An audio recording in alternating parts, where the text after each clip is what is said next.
여러분 반갑습니다. 오늘 말씀은 호세아서 3장 1절에서 5절 말씀입니다. 호세아서 3장 1절에서 5절 말씀입니다. 호세아서 3장 1절에서 5절 말씀입니다. 네. 우리 길지 않으니 함께 읽었으면 좋겠습니다. 합독하겠습니다. 여호와께서 내게 이르시되 이스라엘 자손이 다른 신을 섬기고 건포도 과자를 즐길지라도 여호와가 그들을 사랑하나니 너는 또 가서 타인의 사랑을 받아 음녀가 된 그 여자를 사랑하라 하시기로 내가 은 15개와 보리 한 호멜 반으로 나를 위하여 그를 사고 그에게 이르기를 너는 많은 날 동안 나와 함께 지내고 음행하지 말며 다른 남자를 따르지 말라. 나도 내게 그리하리라 하였노라. 이스라엘 자손들이 많은 날 동안 왕도 없고 지도자도 없고 제사도 없고 주상도 없고 에봇도 없고 드라빔도 없이 지내다가 그 후에 이스라엘 자손이 돌아와서 그들의 하나님 여호와와 그들의 왕 다윗을 찾고 마지막 날에는 여호와를 경외함으로 여호와와 그의 은총으로 나아가리라. 아멘. 오늘 호세아서 본문을 보기 전에 제가 재밌는 얘기, 감동적인 얘기를 하나 해드릴게요. 평화롭던 한 나라에 범죄율이 높아지기 시작한 거예요. 그래서 백성들은 서로를 미워하고 저주하고 결국에는 살인까지 이르게 됩니다. 이 모습을 알게 된 왕은 나라의 질서를 바로잡기 위해서 단호한 결정을 내립니다. 살인을 저지른 자는 누구든지 예외 없이 다 사형에 처하라. 왕의 엄중한 명령이 온 나라에 선포되었습니다. 그런데 얼마 지나지 않아서 한 살인범이 왕 앞에 끌려왔습니다. 범인은 눈물을 흘리면서 이렇게 말합니다. 우발적인 일이었습니다. 저는 평소에 선하게 살기 위해 애써왔습니다. 몇 년간 괴롭힘을 당하며 참다 벌어진 일이었습니다. 부디 제 죄를 용서해 주십시오. 죄인이 천천히 고개를 들었을 때 왕은 큰 충격에 빠졌습니다. 왜일까요? 네, 그 죄인은 바로 왕의 아들이었습니다. 왕은 그날 이후로부터 밤새 잠을 이루지 못했습니다. 아들을 살려주자니 자신이 정한 법을 무너뜨리는 것이고 법을 지키자니 사랑하는 아들의 생명을 포기해야 하는 것이었기 때문입니다. 그리고 사형 집행일 수많은 백성들을 지켜보는 가운데 나타난 한 사람, 누구일까요? 그 사람은 바로 왕 자신이었습니다. 왕은 아들을 대신하여 사형대에 올라갔습니다. 자신이 만든 법을 지키면서도 아들에 대한 사랑을 포기하지 않았던 것입니다. 왕은 그렇게 공의를 세우면서도 사랑을 이뤄낸 길을 선택한 것입니다. 오늘 우리가 함께 나눌 호세아서 3장은 일명 사랑장이라고 많이 들어보셨죠? 그에 맞게 하나님의 절절한 사랑을 느낄 수 있습니다. 남녀 간의 사랑 그리고 결혼이라는 언약적 관계를 통해서 하나님과 이스라엘 백성들의 사랑과 언약의 관계를 잘 나타내주고 있는 본문입니다. 오늘 우리가 호세아서를 함께 보면서 그분의 사랑의 높이와 깊이와 너비와 길이에 대해 다시금 깨닫게 되는 은혜가 있기를 소망합니다. 먼저 1절과 2절을 다시 한번 읽겠습니다. 여호와께서 내게 이르시되 이스라엘 자손이 다른 신을 섬기고 건포도 과자를 즐길지라도 여호와가 그들을 사랑하다니 너는 또 가서 타인의 사랑을 받아 음녀가 된 그 여자를 사랑하라 하시기로 내가 은 15개와 보리 한 호멜 반으로 나를 위하여 그를 사고. 아멘. 호세아에게 음란한 여인을 아내로 맞아 음란한 자식을 낳으라고 하셨던 하나님이 이제는 나를 버리고 집을 나간 아내를 다시 사랑하라고 말씀하십니다. 이 불편한 말씀에, 이 불편한 명령에 호세아는 역시나 다시 순종합니다.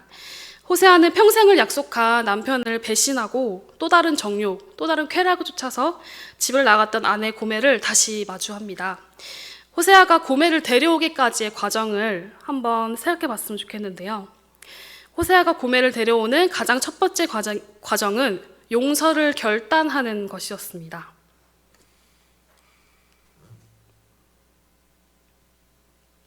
나를 반복해서 배신하고 떠났던 나의 아내를 용서하기로 마음먹은 것이지요. 그렇다면 호세아가 결단한 용서의 마음은 어디에서 출발했을까요? 하나님께서 호세아에게 나의 자녀 이스라엘이 다른 신을 섬기고 건포도 과자를 즐기는 배신을 할지라도 나는 그들을 사랑한다 라고 말씀하신 하나님의 말씀에서 시작되는 것이지요.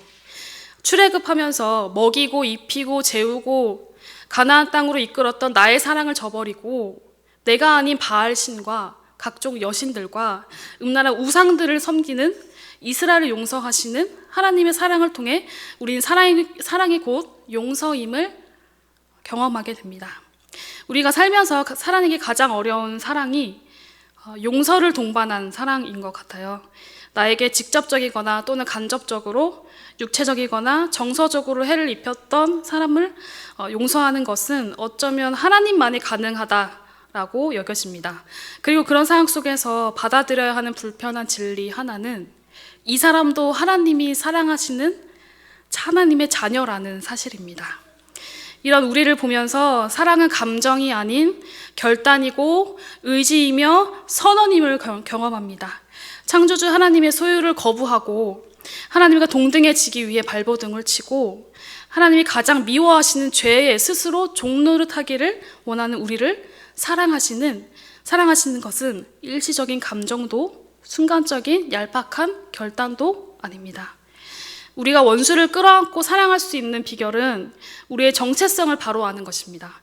내가 완전한 계획 속에 만들어진 피조물이라는 사실과 그 피조물이 원수가 되어 끔찍한 죄에 종속되었을 때 하나님께서 죄와 사망으로부터 건져내 주셨다는 사실을 기억한다면 우리는 겸손히 원수를 사랑할 수 있게 되는 것입니다.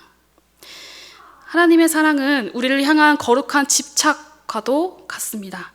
버림받기에 충분한, 버림받는 것이 오히려 더 설득력 있고 더 상식적인 것 같은 그런 상황에서 하나님이 선택하신 것은 바로 용서를 동반한 사랑이었습니다. 호세아가 고멜을 데려오는 또 다른 과정은 값을 지불한 것이었는데요. 호세아는 은 15개와 보리 한 호멜 반이라는 값을 내고 누군가의 여종이 되어버린 고멜을 다시 집으로 데려옵니다. 나를 배신한 것도 모자라서 누군가의 종이 되어버린 아내의 몸값을 지불하고 사와야 하는 상황에 있는 처절한 남편 호세아를 통해서 우리는 하나님의 처절한 사랑을 그림원으로 강력하게 경험하게 됩니다. 성경에서 말하는 죄의 값은 무엇입니까? 우리 로마서 6장 23절을 함께 보겠습니다. 죄의 삭은 사망이요 하나님의 은사는 그리스도 예수 우리 주 안에 있는 영생이니라. 아멘. 성경은 죄의 삭은 사망이라고 말합니다. 사망은 무엇을 의미합니까? 생명이신 하나님과의 단절로 인한 영원한 생명 없음을 이야기하는 것이지요. 하나님은 사망이라는 죄의 값을 무시하거나 그냥 넘어가신 것이 아니라 십자가를 통해 그 값을 직접 치르셨습니다. 우리의 사망을 대신 짊어지고 십자가에 달리신 예수님을 통해서 공의를 실천하신 것입니다. 하나님의 사랑은 공의를 무시하거나 배제하지 않았고 하나님의 공의는 사랑을 막아서지 않았습니다. 하나님의 처절한 사랑과 올바른 공의는 십자가에서 완전히 이루어진 것이지요. 또한 호세아는 집으로 돌아온 고멜에게 새로운 삶의 질서를 요구합니다. 본문 3장 3절을 쉬운 성경으로 제가 보면서 읽어드릴게요. 당신은 여러 날 동안 나를 기다려야 하오. 창녀가 되지 말고 다른 남자 연인도 되지 말아야 하오. 나도 당신을 기다리겠소. 라고 호세아가 고멜에게 말합니다. 호세아는 결혼이라는 아주 중대한 언약을 어긴 고멜에게 근신과 회복의 시간을 제공합니다. 고멜이 새로운 삶을 살아낼 수 있도록 삶의 지침과 규제를 제안하는 것이죠. 다시는 그 죄로 돌아가지 못하게 하기 위한 필요한 시간을 제공하는 것입니다. 용서받은 고멜이 가져야 할 회복의 시간에는 마땅히 지켜야 할 책임과 질서가 있다는 것입니다. 먼저 호세아는 자신을 기다리며 함께 거하는 인격적 관계를 요구합니다. 그리고 음행하지 않으므로 죄에서 돌이킬 것을 요구합니다. 고멜에게는 이 시간이 제일 괴로운 시간이 될 것입니다. 음행이 습관이 되어버린 고멜에게 호세아와 유일한 독점적 관계를 맺으며 많은 남자들의 사랑과 유혹에서 단절되는 것은 오히려 벌이요 징계로 다가올 것입니다. 고멜에게 주어진 근신과 징계의 시간은 하나님과의 언약을 파기한 이스라엘 전체에 대한 시간이기도 합니다. 본문 4절에서 나열된 것들은 이스라엘 백성들이 가장 열망하고 숭배했던 것들입니다. 하나님이 아닌 사람, 왕과 지도자를 의지했고, 주상, 에봇, 드라빔은 종교적 숭배 혹은 우상을 의미합니다. 그러나 호세아는 이렇게 예언합니다. 경제의 가장 황금기를 겪고 있던 북이스라엘이 아수르의 침략으로 왕과 제사, 주상, 에봇, 드라빔 모두가 없는 황폐한 시간들을 보낼 것이다. 그리고 그 시간을 거쳐서 하나님 품에 안기는 회복의 시간을 가지게 될 것이라고 예언합니다. 호세아가 고멜에게 고통과 괴로움의 시간을 준 목적을 함께 또 생각해 보길 원하는데요. 부모가 잘못을 저지른 어린 자녀에게 생각하는 의자에 앉게 하기도 하고, 그 앉게 하여 스스로 진정하고 무엇을 잘못했는지 돌아보는 시간을 주기도 하지요. 오은영 박사님의 훈계하는 지도의 모습들을 보면 아이가 울거나 부모를 막 부르거나 어디가 아프다 힘들다 호소해도 그 말을 들어주지 않고 진정되기를 계속 기다립니다. 부모는 아이의 비명과 호소에 반응하지 않고 아이의 팔, 다리를 잡아두고 있어요. 오랜 시간이 흐른 뒤에 아이의 울음은 멈추기 시작하고 부모와 차분한 대화가 시작됩니다. 아이는 잘못했어요. 다시는 그러지 않을게요. 라는 말로 자신의 잘못을 인정하고 고백합니다. 이 훈계 방식이 늘 옳은 것은 아니겠지만 흥분한 아이가 악을 쓰면서 엄마 아빠를 부르고 발로 차고 뒤로 넘어가는 것에 부모가 아무 반응을 하지 않는 모습에서 제 생각엔 아이가 느끼는 단절감의 공포, 그리고 그 모든 과정을 보면서도 기다리는 부모의 마음을 묵상하면서 나와 하나님과의 관계도 이러함을 느끼게 된 것 같습니다. 내가 내 죄 앞에 어떠한 기도도 어떠한 호소를 해도 반응하지 않으시는 하나님에 대해 정말 많은 시간을 원망했고 고통스러워했습니다. 그러나 단절된 것만 같았던 그 시간에도 하나님은 제 팔과 다리, 모든 육체와 모든 영혼, 모든 것을 당신의 품 안에 붙잡아 두셨음을 깨닫게 되었습니다. 그리고 그 모든 과정을 당신도 아파하며 기다리셨다는 것을 깨닫게 되었습니다. 때로 우리에게 주시는 근신과 또 징계의 시간은 곧 하나님과의 회복의 시간임을 우리는 반드시 기억해야 할 것입니다. 사실 오늘 본문인 이 호세아서를 2019년도 이후로 보지 않았습니다. 한 번도 보지 않았어요. 외면하고 보지를 못했는데요. 많은 교회나 선교단체들이 여호와께 돌아가자라는 그 주제를 가지고 예배나 집회를 많이 하는 걸 아시죠? 제가 7년을 섬겼던 선교단체의 마지막 집회 주제도 여호와께 돌아가자였습니다. 저는 그 집회의 총무를 맡았지만 결국 그 집회에 참석하지는 못했습니다.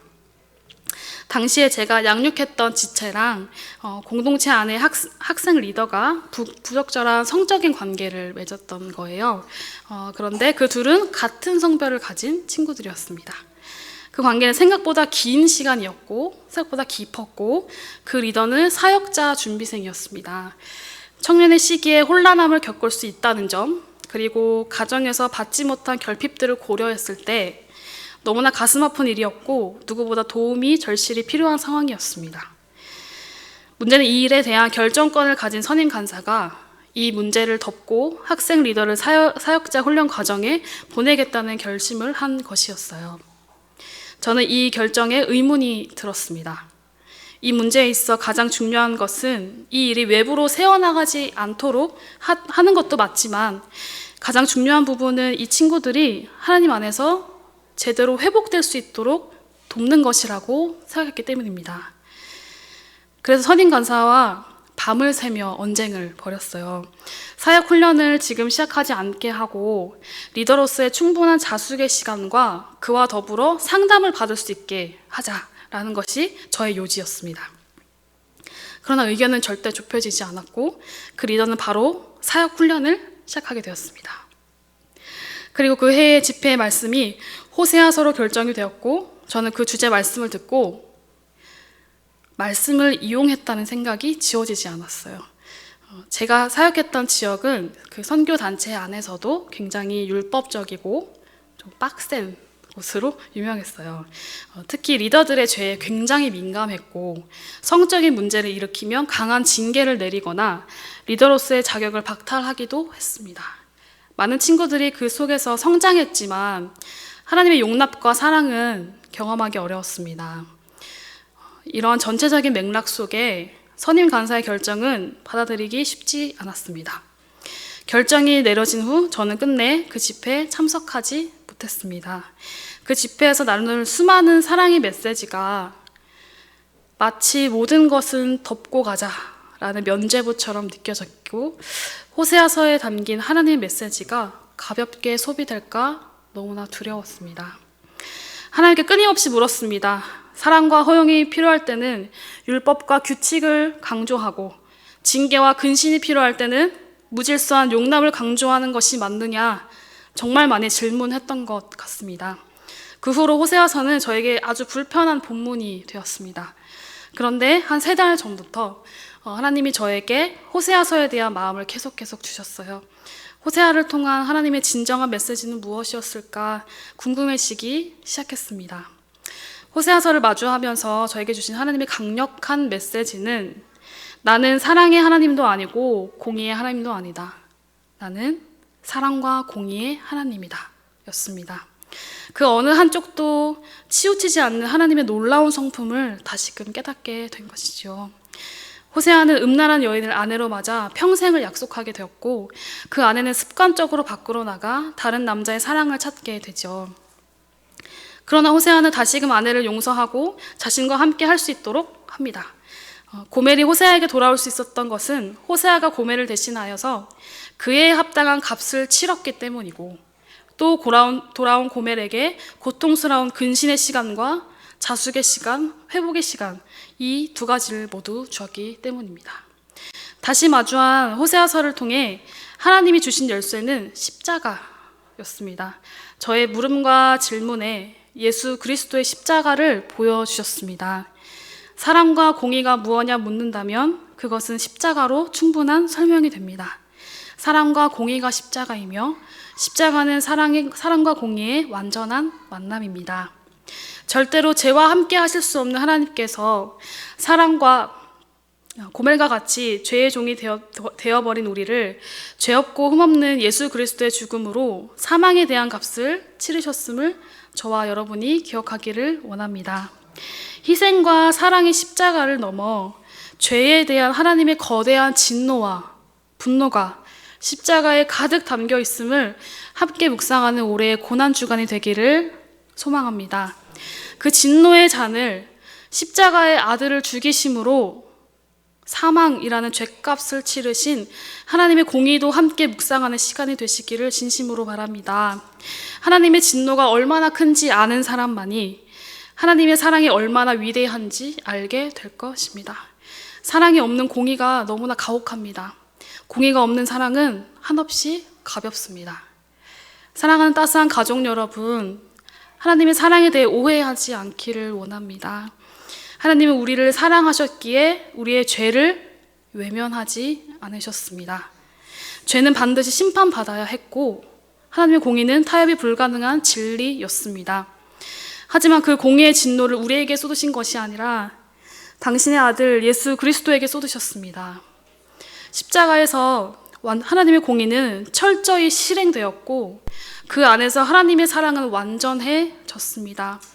십자가는 하나님의 공의가 승리한 자리이자 우리를 향한 사랑이 절정을 이루는 완전한 것임을 기억하는 저와 여러분이 되시기를 진심으로 축복합니다. 이렇게 찬양하고 기도하겠습니다.